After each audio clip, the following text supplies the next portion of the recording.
What's Meghan doing there? Hello, my royal lovelies, and welcome back to the channel. We have a few stories that I want to talk about today. I want to start with Prince Harry on Jimmy Fallon. Oh my goodness. I always hate when Harry does comedy. For me, it doesn't work. It just falls flat and it just makes me cringe. I get that. I get the ick. Harry doing comedy gives me ick. Now, I get it. Harry is a cheeky chappy.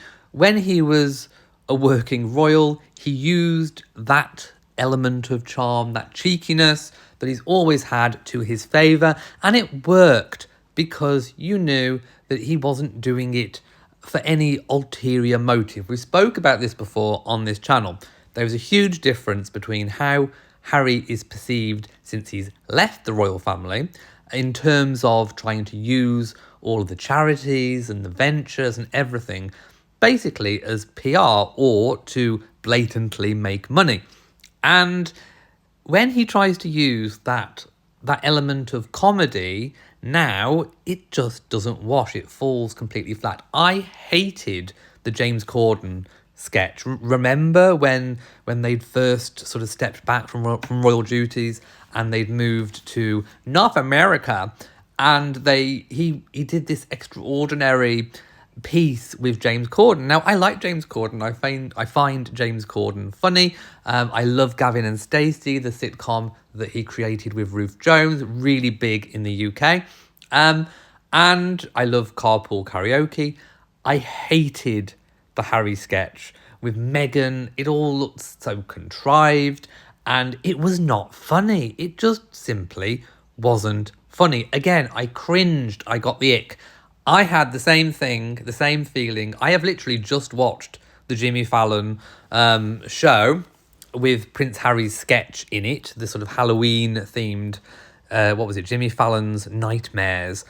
And again, I had the exact same feeling. So we know Prince Harry is in New York. He's doing publicity, blitz for different things. I spoke about it in yesterday's video, so do go and check that out. I'm not going to repeat myself. And Harry chose again to do comedy. So this was not a typical interview. Instead, he opted to become the first surprised guest to test a Halloween experience called Jimmy Fallon's Tonightmares. I see what they did there. At the Rockefeller Center in the Big Apple. As he larks around with Fallon, the animated royal is heard screaming, "Jesus, F word," and cracking jokes about Michael Bublé. Now, again, lowest denominator, isn't it?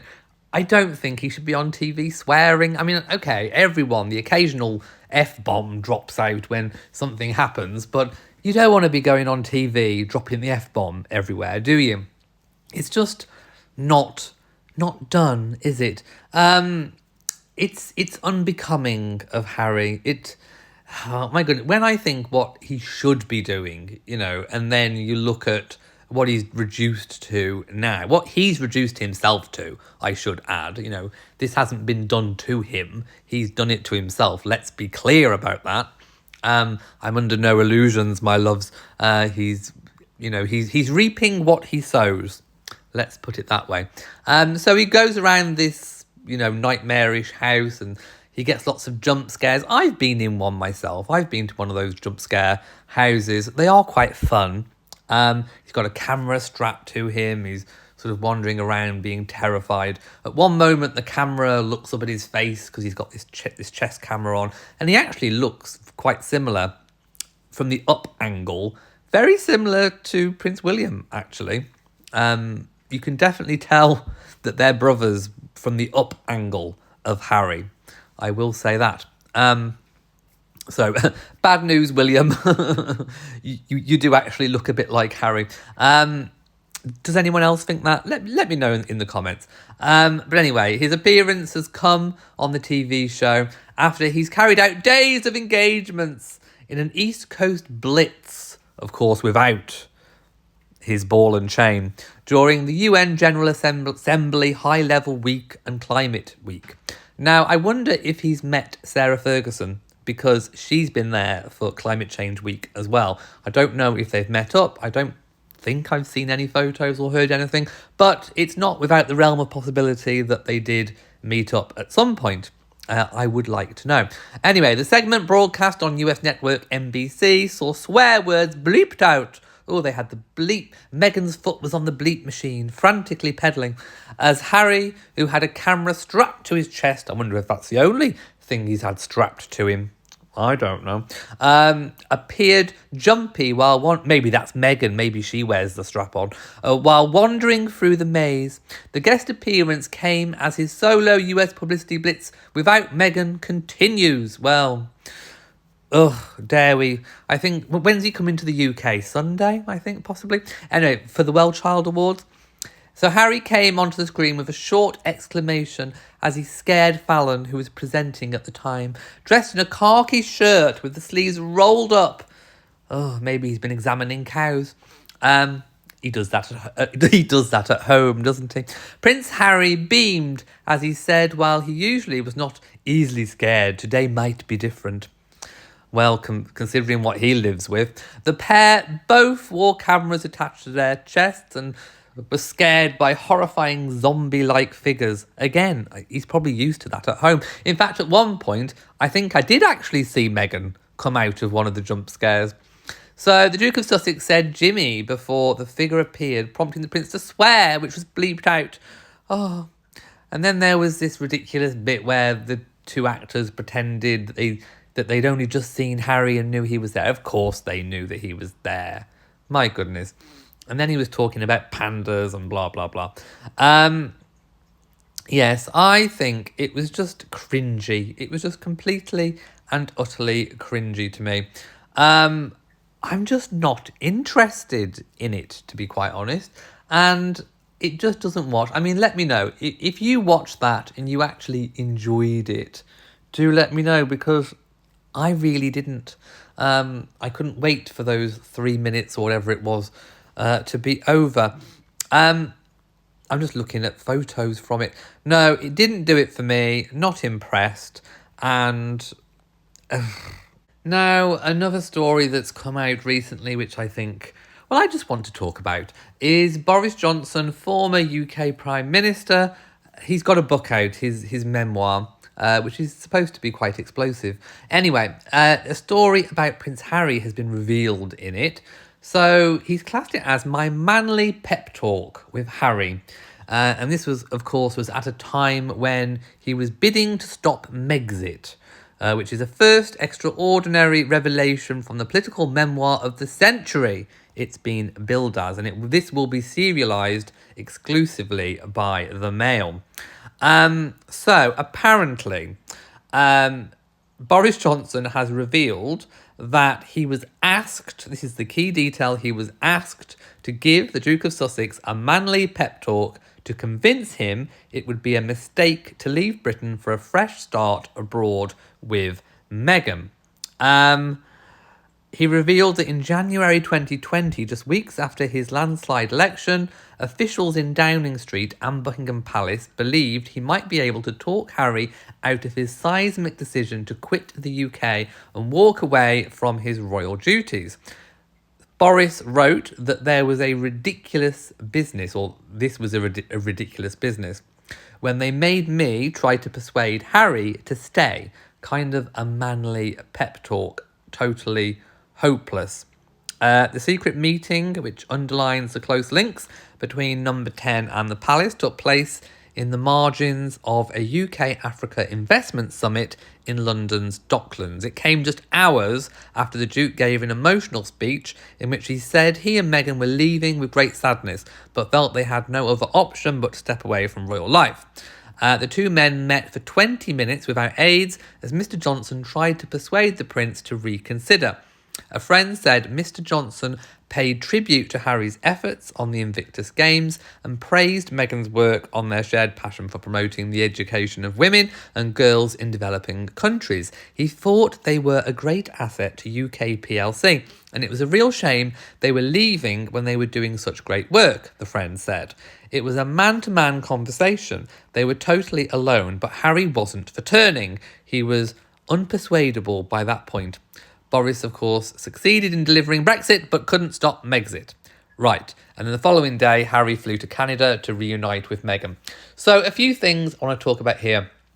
The link, I suppose, between the palace and number 10. I mean, of course, you know, the Queen has had meetings with Boris, weekly meetings. So, of course, the Queen, or the monarch, the sovereign, does form a relationship with his or her prime ministers of the day. Always professional, always formal, but nevertheless a relationship of some sort.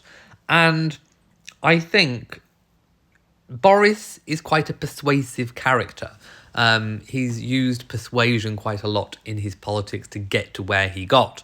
It didn't work out in the end, but he's quite persuasive. So I think the palace must have saw the Prime Minister the former Prime Minister, as someone who potentially could sway Harry's mind. Also, Boris is a little bit madcap and a little bit harum-scarum.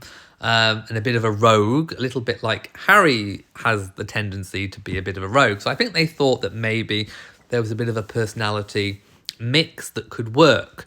But also it shows that the palace really didn't want Harry to leave. We don't know whether they wanted Meghan to leave, but we know that they didn't really want Harry to leave. I think they always thought that Harry's place was within the royal family. And even though Harry was going through difficulties, perhaps the palace thought, of course, the Queen, Prince Charles, as he was then, and Prince William, the seniors in there, perhaps thought that things could work out, that things could be addressed, that things could be, hurdles could be, jumped over.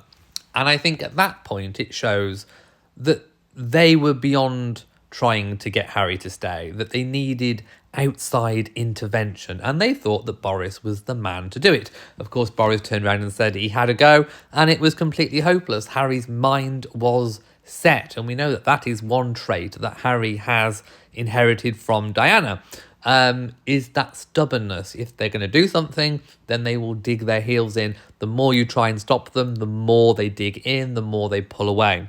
In a way, Diana had to be left to come to things of her own volition. And I think Harry is exactly the same. And I think William has those traits as well. So I think it is a family trait that they have inherited from Diana, who in turn has inherited it, I do believe, from the Spencers' side. They can be a little hot-headed at times.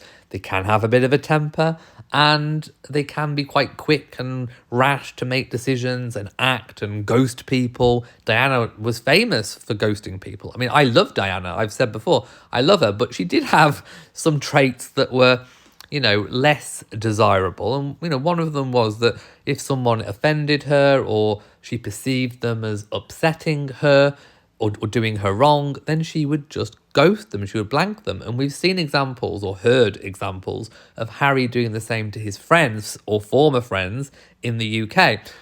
Probably turns out that his friends were trying to help him, but it's the way that Harry perceives things. And in a way, that's what Harry has done to the UK. He has ghosted the UK.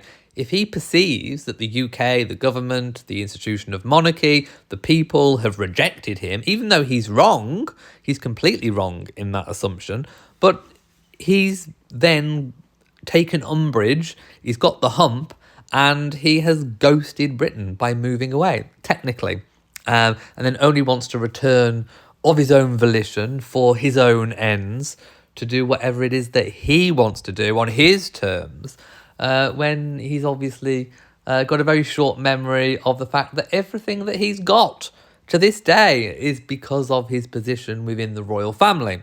Would Megxit baby have even glanced sideways at regular old Henry Windsor if Henry Windsor was a commoner, if Henry Windsor worked at McDonald's? No, I don't think she would. Do you? Do you think that Megxit baby would have taken one glance at Harry? Of course not. Don't be so ridiculous. She knew what she was after. She was after, well, what she thought she was after. And then when she got it, she realised it wasn't quite all as what she thought it was going to be. The accountability, the money wasn't there that she thought. I mean, Harry was still a wealthy individual, but probably not got access to as much wealth as what Megxit baby thought a British prince would have. So yeah, I think Boris Johnson tried his best, but to no avail, and we are where we are today. Right, I'm going to leave it here. I've got to make dinner tonight. So, oh, by the way, for those of you who have been talking about, you've been mentioning in the comments that you want to see my face, I am still here. There's nothing wrong. I just decided to take a little bit of a step back from showing my face on this channel. I am still showing my face all the time on my other channel, Elliot and Matt Lifestyle. So go check it out. It's my weekly vlog channel. We do property tours. We're also putting out cruise content at the moment. And like I said, the weekly vlogs follow us at home. So you will get to see me every single week. So if you do miss my face, I don't know why. Look, I've been on the Royal Beat on YouTube for almost 10 years. It's coming up to 10 years. Even I am sick and fed up of seeing my face, to be quite honest. So if you miss me, go check out Elliot and Matt Lifestyle. Right, thank you for watching this video. If you've enjoyed it, please give it a big old thumbs up. Don't forget to share on social media. And of course, do hit that bell so that you know whenever I upload a new video. So, from me, mwah, to you all, my loves, and goodbye.